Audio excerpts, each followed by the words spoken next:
Everyone, remain calm. Back for more, huh? Oh, yeah. That's how it always starts. But then later there's running and screaming. Somebody talk to me! What is happening? Welcome to Jurassic World. And now, ladies and gentlemen, you're listening to the Jurassic Park Podcast. How long is it going to take for that to spread around the globe? This was all John Hammond's dream. Hold on to your butts. Seriously? Well, we're back. Hello, everybody, and welcome to the 184th episode of the Jurassic Park Podcast. I'm your host, Brad Jost, and we're here to discuss all things Jurassic Park. We're back again this week with another new episode for you guys, but first, I feel like I want to rant a little bit. You know, Star Wars Celebration has been happening this past weekend, and even today, the day that this is released, and it just makes me wonder, why do we not have a celebration? Why does Jurassic Park not get a celebration? Yes, we did have the JP25 event that was over a weekend, I think it was, and they even added another day on, but man, I feel like we as Jurassic Park fans really need a Jurassic Park celebration, a weekend event with panels and merchandise and cosplay and all kinds of great stuff. Hey, guys, I suggest this, a podcast stage where we can talk about all things Jurassic Park. That sounds like a good idea, doesn't it? I just wanted to rant a little bit about this because I love Star Wars so much, and it is so amazing to see all these fans come together and share in something really spectacular, and new movies being made, new TV shows, books, everything, comics. It's so great to see all that happening, but at the same time, I wish us little Jurassic Park fans over here had a little bit of that taste, you know? Just a little bit. There's plenty of, film creators and authors and people that would just love to talk about this stuff. So let's make it happen. We need to make this happen, right? Universal, you're listening, right? Come on. Let's do this. But enough of all that. This week, we're going to cover some news here. We have a fun little thing that popped up regarding a cast member of Jurassic Park and maybe Jurassic World Fallen Kingdom who has something fun coming up here in the future. We'll also dive into the Innovation Center with Tom Fishenden, where he covers something that I talked about last week with his meetup that he had.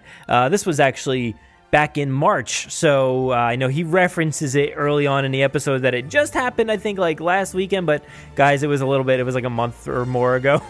But Tom will be talking all about that meetup, so make sure to stay tuned for that. And to round out the show, we're going to dive into the audio lab to hear from some key members from Jurassic World Live Tour and Feld Entertainment. You won't want to miss that. But yeah, this is going to be a fun episode.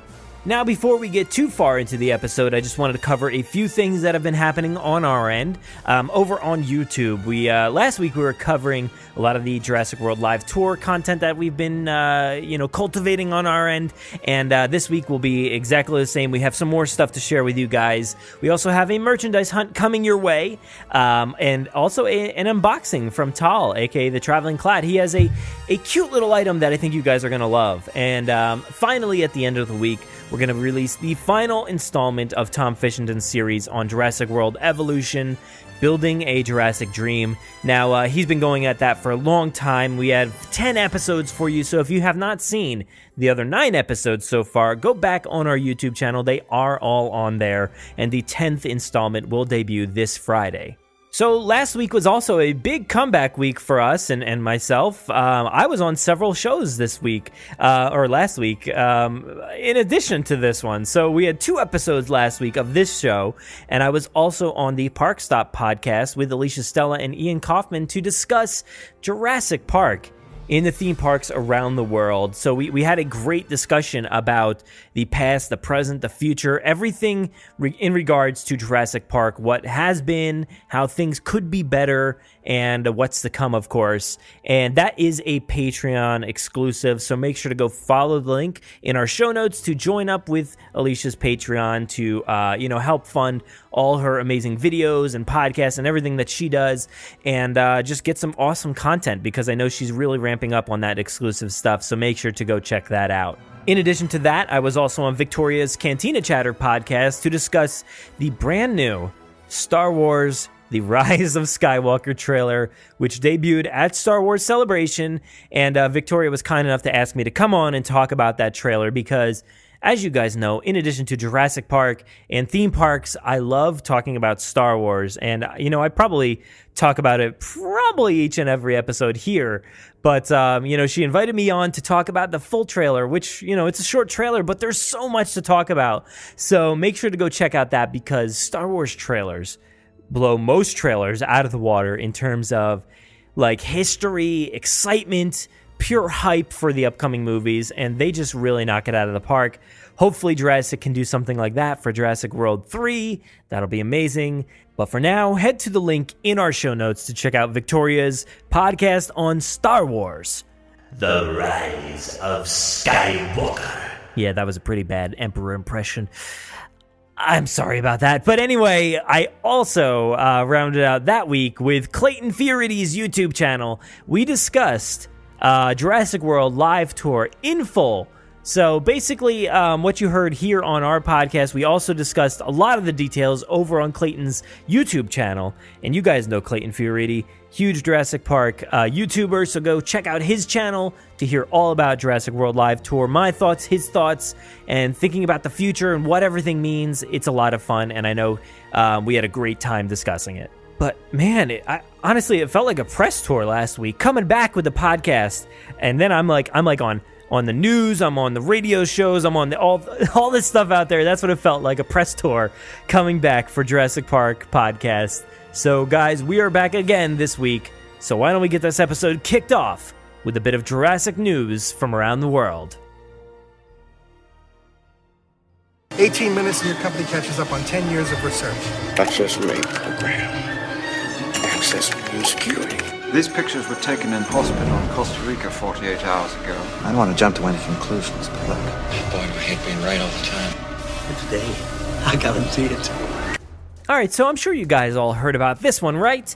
So last week, Disney held a big conference to showcase all the upcoming things that they've got coming to their new streaming service, Disney Plus, which will have exclusive content, basically like the Netflix for Disney. So they'll have their own, self-produced TV shows and movies, as well as a lot of the back catalog from Disney, Star Wars, Marvel, I don't know, other stuff as well.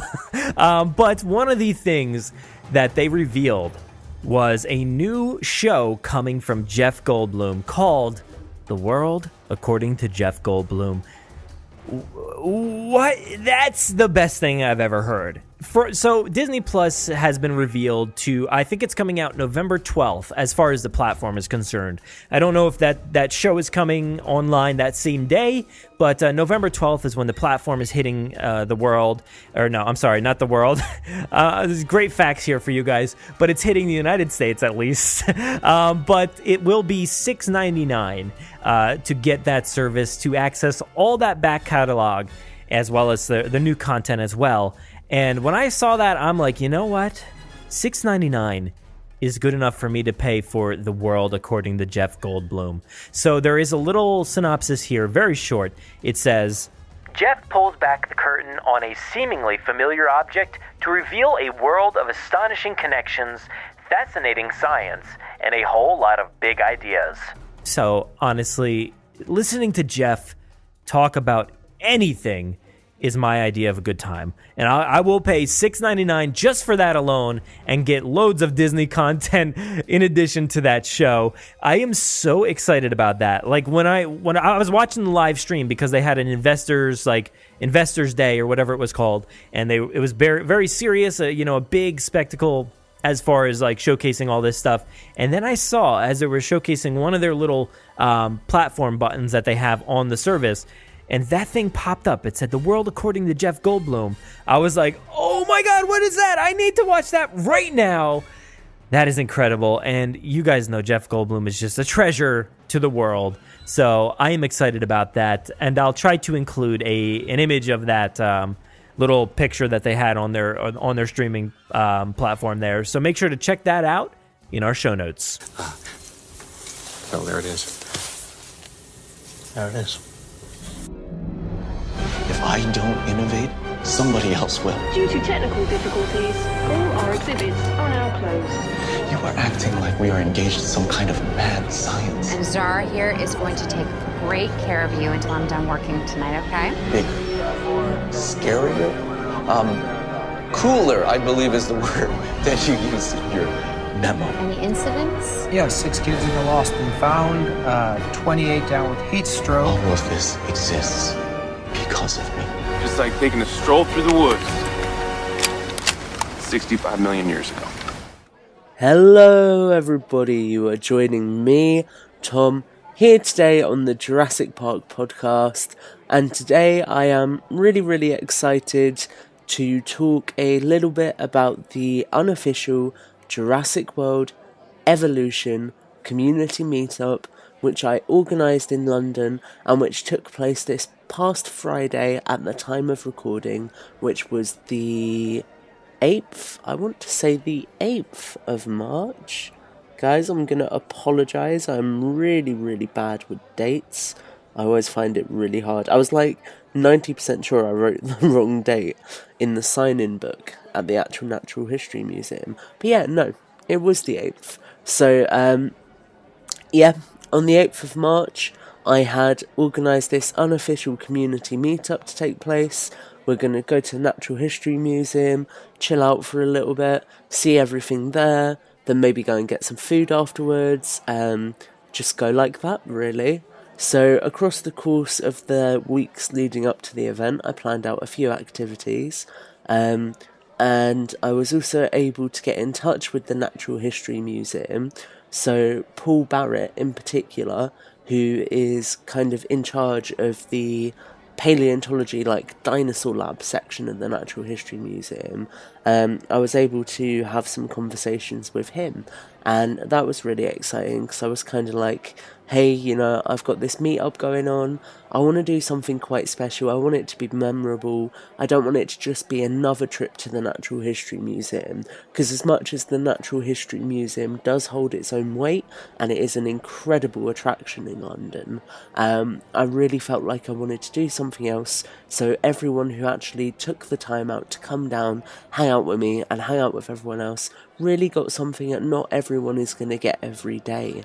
So, there we go. Sorry if I'm a bit like droning on, guys, it is very early on a Sunday morning right now.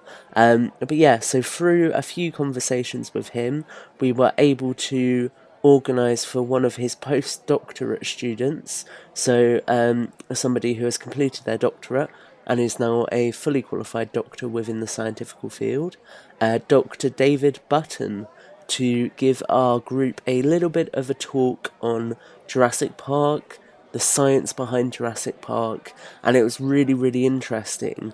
He kind of touched on everything from what velociraptors would be like, to how dinosaur anatomy wouldn't really support particular things within the films, to also looking at how actually it is maths and essentially digging for dinosaur bones that helps us to figure out what these creatures were. There was a really nice summary image, which will hopefully be in my article here on the Jurassic Park podcast, that he used, which was really cool. So the talk itself was fantastic.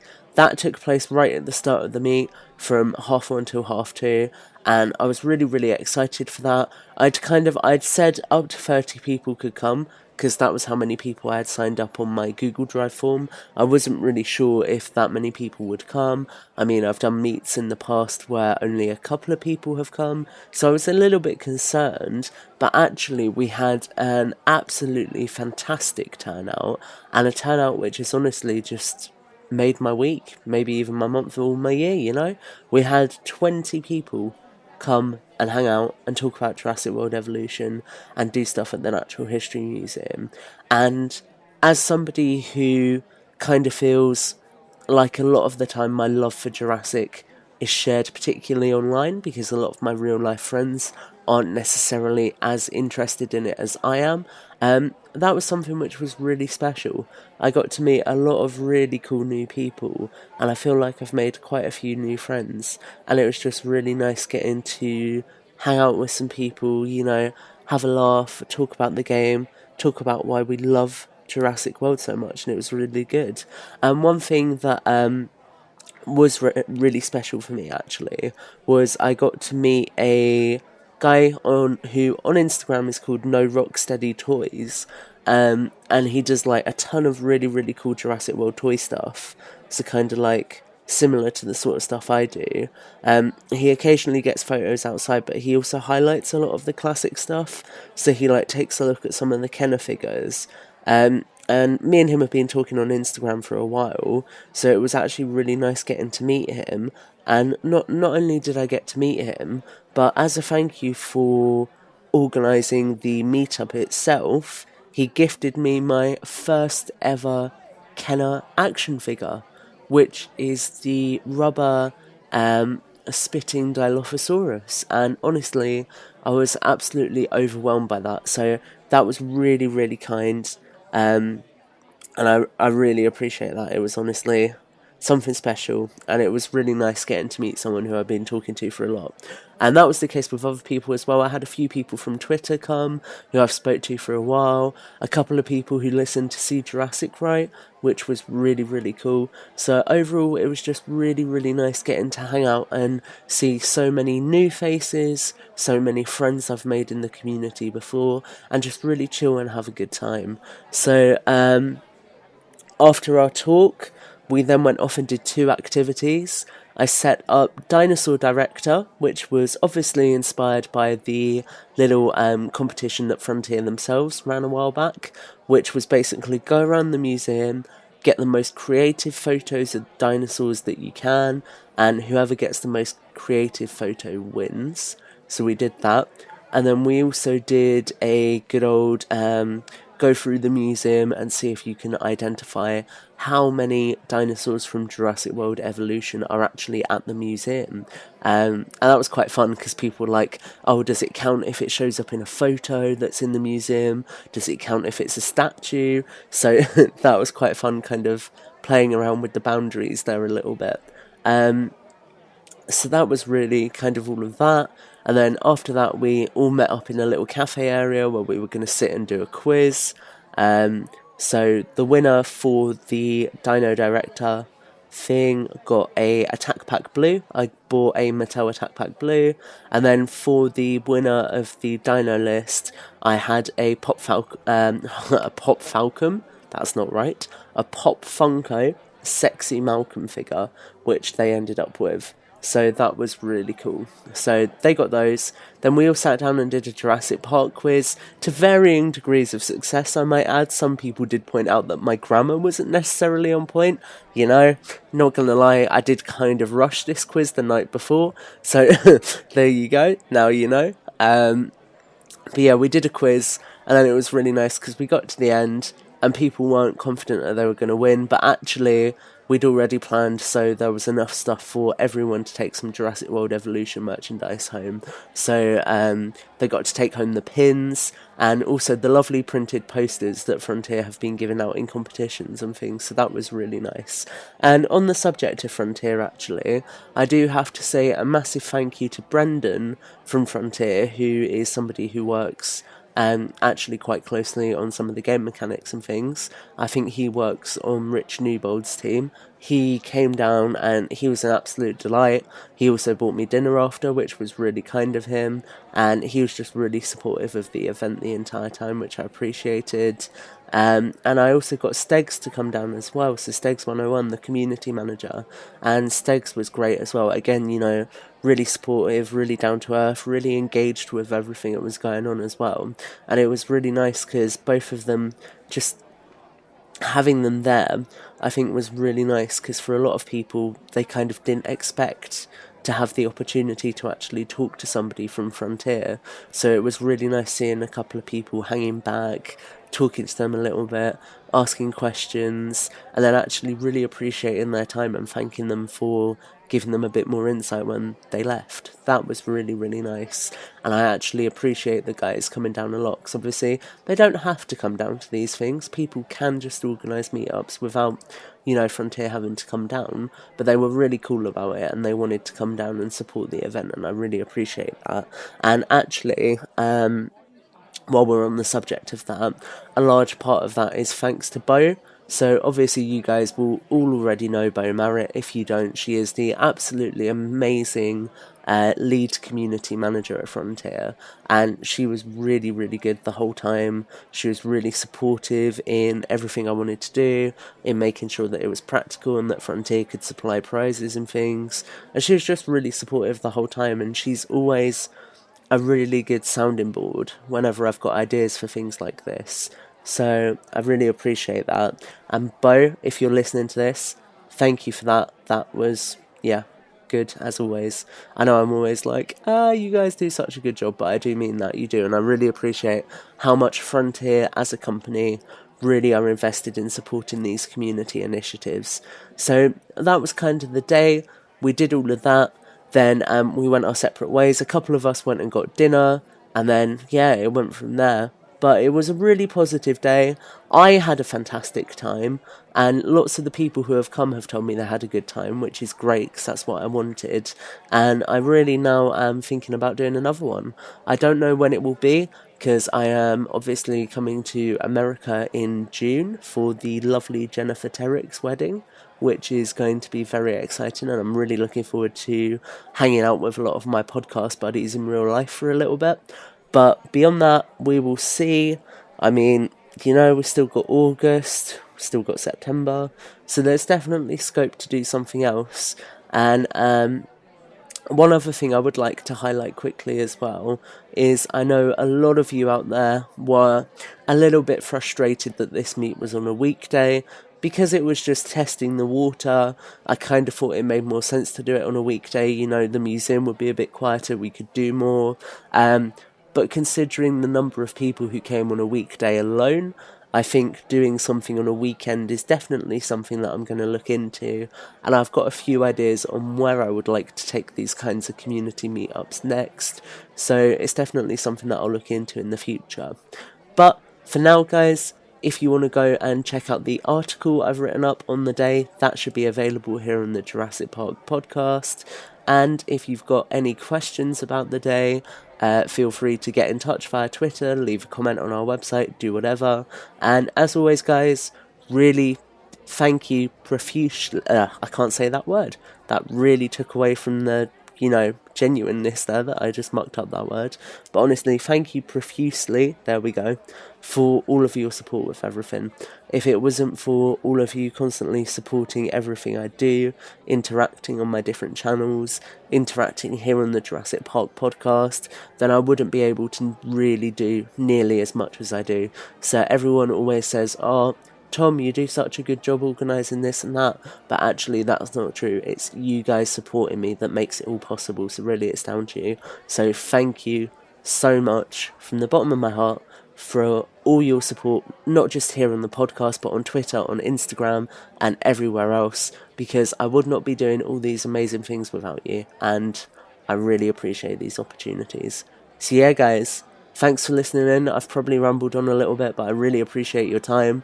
I hope you've enjoyed hearing a little bit about the meetup. And as always, guys, all that's left for me to say is take care and have a fantastic week.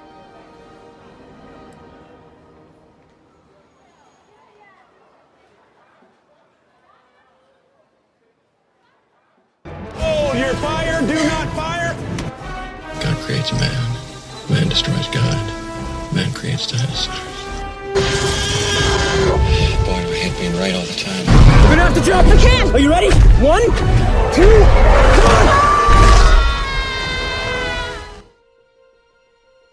come on! All right, so today in the Audio Lab, we're going to hear from a few select key players behind Jurassic World Live Tour from Feld Entertainment. Now, as you know, we got to speak with a ton of the people behind Jurassic World Live Tour, and we are happy to present the audio here in the video over on our YouTube channel this week. Let's take a listen. Could you just explain who you are and what you do here for Jurassic World Live Tour? You want to do your speech? Sure, I'm Donna Oak. I'm the Senior Director of Costumes for Feld Entertainment. Jurassic World Live Tour, one of our properties. Ken Mooney. I'm costume designer for Jurassic World Live Tour. All right, so what is the favorite thing that you've done here for Jurassic World Live Tour? Out of all the costuming and everything, what's your favorite? Well, it's an interesting question. I would say, it's when I'm drawing stuff and I'm coming up with inspiration, they're all their own unique little nuggets. Mm-hmm. And sometimes you get that one costume, you go, this is really fun. For me, it's one of the bad guys, believe it or not. It's Dr. Bordoff puts on a white Parker when he goes to Chile that's all white fur. And I don't know where this idea came from. I just wanted something stark that really made him stand out and just kind of felt like, what is that?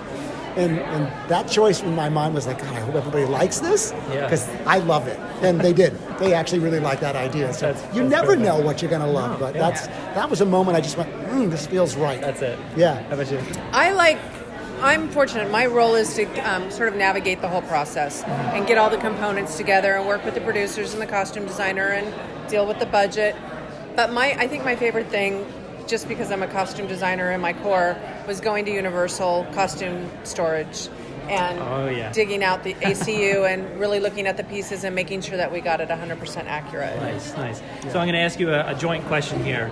If you're both stuck in a kitchen with a velociraptor, what are you going to do, and will you make it out alive? I don't know. God, in a kitchen. Just like the first movie. Well, I think we'd both try to be as persuasive as we possibly can. Because they don't talk. I don't know. I know, but we would do whatever we could, body language wise, to try to tame the situation. Yeah. I mean, Donna and I think the great thing about us is that we react really well to situations. I mean, we're strong responders. Yeah. And so I think we would try to hold our crap together as well as we could with whatever we had. Nice. We would probably not make it. Not going to make it. Let's just assume the likelihood is very low, but for some reason when you asked that and I really registered it, I thought go low. Okay. Like go between, to hide, do something. Go between their legs. Got too many senses that are just going to sniff you but out. But if you stay behind them. It's true, yeah. Those tails, if you stay behind them. Okay, ride the tail. Yeah. See, Donna and I, if we were both in the room, we'd be telling each other what to be doing. the tail! Nobody's getting eaten in the process of all the dialogue. One of you distracts, or the other. If I had to be stuck in a kitchen with someone, I think we would be a great tag good team. Yeah. Yeah. Awesome. Well, thank you very much. Sure. Thank you. Thanks. All right, so could you just explain who you are and what you do here for Jurassic World Live Tour? Yes, so my name is Madison Embry, and I will be playing the role of the show's female heroine, Dr. Kate Walker. So Dr. Kate is this brilliant scientist. She also has a crazy fighting background, and she is working very closely with our Troodon genie. They are creating a special type of communication between humans and dinosaurs. So that's awesome. I'm really, really excited to get to bring this character to life. Yeah, everything we've seen so far has been incredible, so I'm so excited to see all that. Thank you. So what is your favorite thing that's come to life here or that you've done for this show? So I have to be honest, as I was in the back getting ready to come out and do the presentation, it was all starting to hit me that dinosaurs and Jurassic World was becoming my reality. And then I heard a Tyrannosaurus Rex sound. Yep. And I all of a sudden was like, this is my job. Yeah. This is going to be incredible. This is going to become my world for this tour. And it really just hit me that I get to be part of something like this. Have you gotten to interact with the T-Rex yet? I know they said it's not really finished, but nothing yet? No. I know that the day we're in rehearsals and the T-Rex comes out, I don't know if I'm going to cry. I don't know if I'm going to laugh, scream. It's just going to be a lot of emotion. Yeah, it'll be emotional for sure. Yes. All right, so this is our hard-hitting, heavy question here.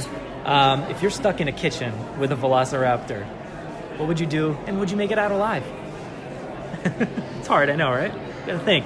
There's this part of me that thinks I would try to do some slide maneuver, kind of go back and then slide underneath. Yeah. Something tells me that they're would totally outsmart me, and that they're like would easily catch on, and they'd like see me prepare, and they'd be like, she's doing the under the leg trick, and then they would just like snatch me. Yeah, like, oh, classic. We've seen this one before, and they would just like snatch me up, and it wouldn't go in my favor, but I'd give it a go. I mean, it's all you can do, right? You can just try. Or you could distract it with food.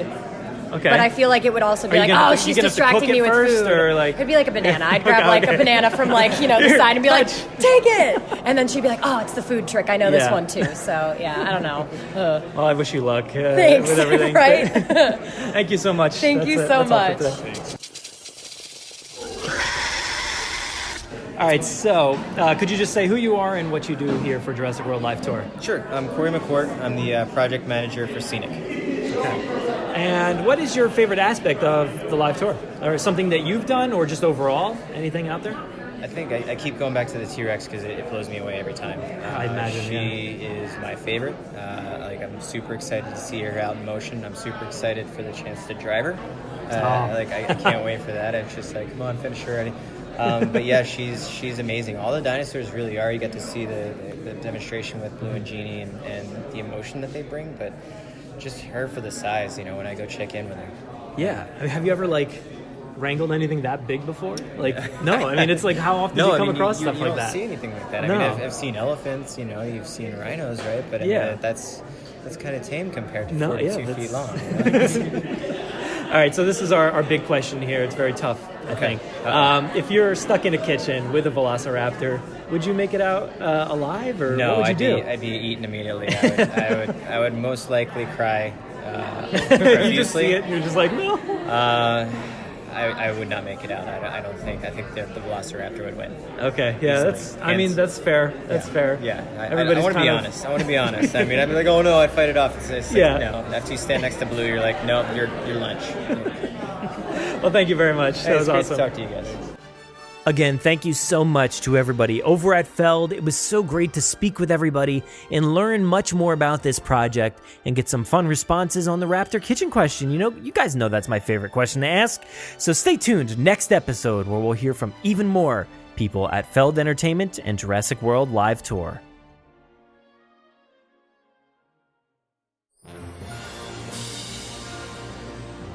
Thanks for listening to the 184th episode of the Jurassic Park Podcast. First off, I gotta thank Tom so much for that little segment on Jurassic World Evolution. When I heard that Tom was planning this event, I was a little jealous. I gotta say, it sounds like something that was super fun to have attended.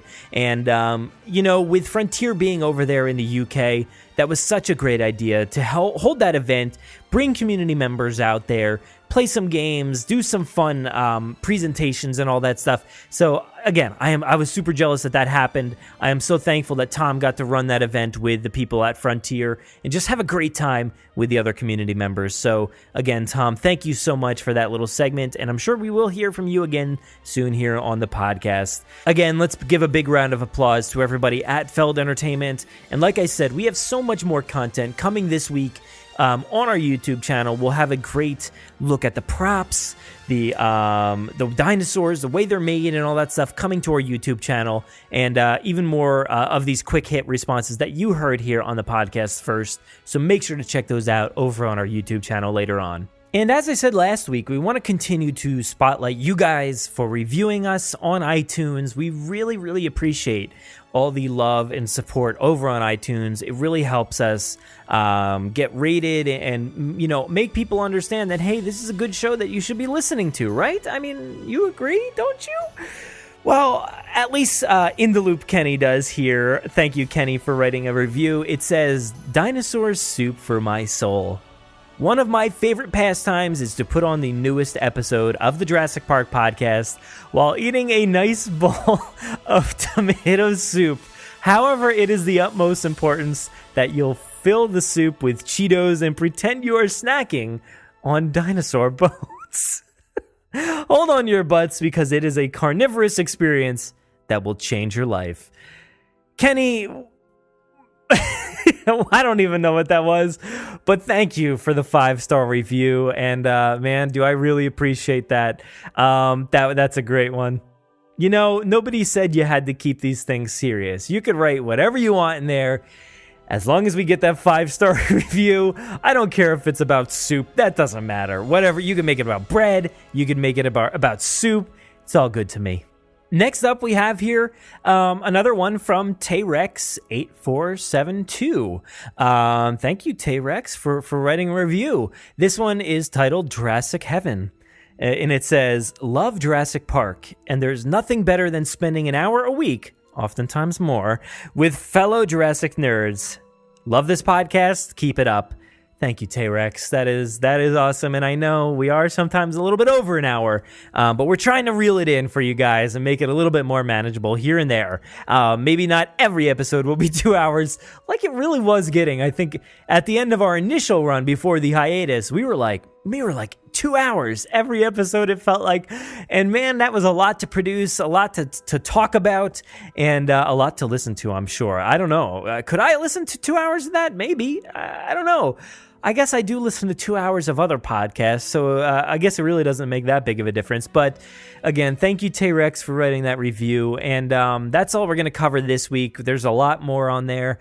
And we got to save some because we're going to do this each and every week. And if we're going to do this each and every week, we need you guys to hit up iTunes, write a review. It is so easy. If you guys have an iPhone, it even makes it easier for you guys. So just bring up the iTunes app or the Apple Podcast app and just type in the Jurassic Park Podcast, write a review in there, leave a 5-star review. That really helps. And like I said, if anybody is searching for Jurassic Park or just, types in Jurassic, ours will pop up to the top and everybody will see that. Take a listen and enjoy it with you guys, I guess. You're enjoying this, right? Right? Hello? Okay, good. But thank you guys so much for another awesome week of Jurassic Park. And I really appreciate everything that you're doing out there in the community, listening to this podcast, supporting the podcast, supporting artists out there that are sharing their amazing pictures, whether it's pictures of Mattel toys or posters or fan fiction or whatever it may be. I am so glad that you guys are out there retweeting it, commenting on all this stuff. It's really awesome to see, and you guys are doing a great job at supporting everything out there. And Jurassic fans, we need your help to help support this amazing community and show Universal that, hey, we want a Jurassic celebration. That's what we all want, right? Let's make it happen, and we'll see you guys next week.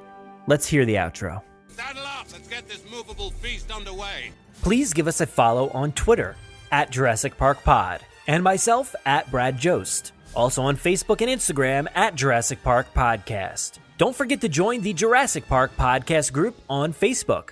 You can listen to us on Apple Podcasts, Google Play, Spotify, YouTube, our website, or wherever else podcasts are found. So please be sure to subscribe.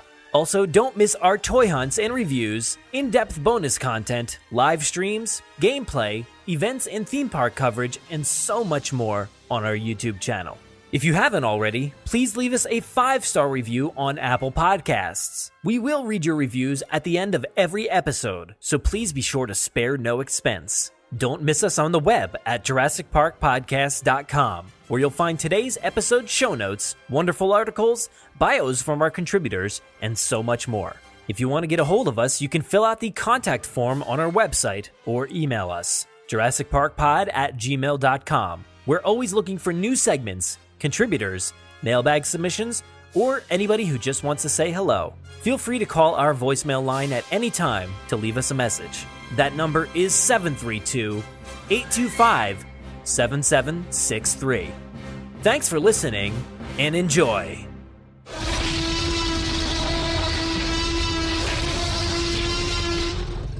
5 minutes. Drop what you're doing and leave now.